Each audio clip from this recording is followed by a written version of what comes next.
Tariki 27 mweri wa Januari nĩrĩo bamĩrĩ ĩno yaiguire inegene rĩa thitima na mahanyũka nja magĩkora gĩkĩngĩ gĩa thitima ĩrĩegereire mũromo-inĩ kwao kĩng'aũkĩire nyũmba yao mwena wa Nguta ni Mwingi ya irathĩro. Saa 11 tulistukia nduru, tukakuja hapa kwa ndugu yangu, tukaangalia tukaona ni stima imeanguka.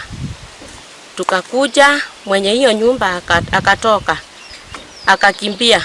Saa hiyo tulianza tukafikia watu wa Kenya Power wakakataa kukuja.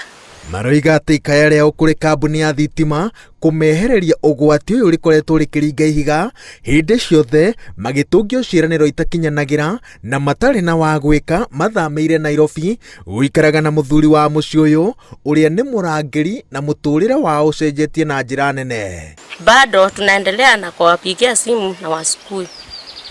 Mwenye hiyo nyumba alitoroka na kahamia huko Nairobi mwenyewe wako. We have got so many electricity poles and poles all over falling and so many blackouts, and the issue has not been addressed, especially in my constituency Mwingi West. Si tunaogopa shock. Sasa hasara ile ingine kubwa tunaona kama familia. Sasa chakula iko kwa boma. Tena hatuwezi tukakanyanga hapa tukiongopa kuchomwa na hii stima. Mugunda na mũciĩ ũyũ ũkoretwo ũtiganĩirio kwa ihinda rĩa mweri ũmwe rĩu, na guoya wao nĩ atĩ gũkorwo atĩ mĩena ĩno nĩ kũrĩ ũgwati wa nyamũ cia gĩthaka ta nyoka kwĩhithaga mĩgũnda-inĩ na nyũmba-inĩ iria ihana tarĩ ndiganĩrie, maya gũkorwo na igũtha maita merĩ mangĩaga gũtangĩkĩrwo na ihenya nyamũ ta ici cigĩtua nyũmba yao gĩtumĩro gĩacio.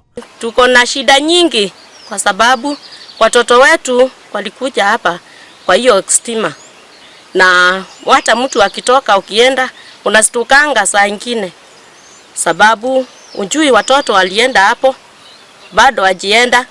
Famĩrĩ ĩno na aikari itũra rĩa Ngawani metereire monekana ciĩranĩro cia kambuni ya thitima rita rĩrĩ nĩ igũkinyanĩra, ihoya rĩao rĩrĩ kambuni ĩno ĩhanyũke na ihenya ta ũrĩa kwahotekeka. Sasa watu wa Kenya Power wakuje wasimamishe hiyo kiti kwa haraka, sababu tuko na shida nyingi.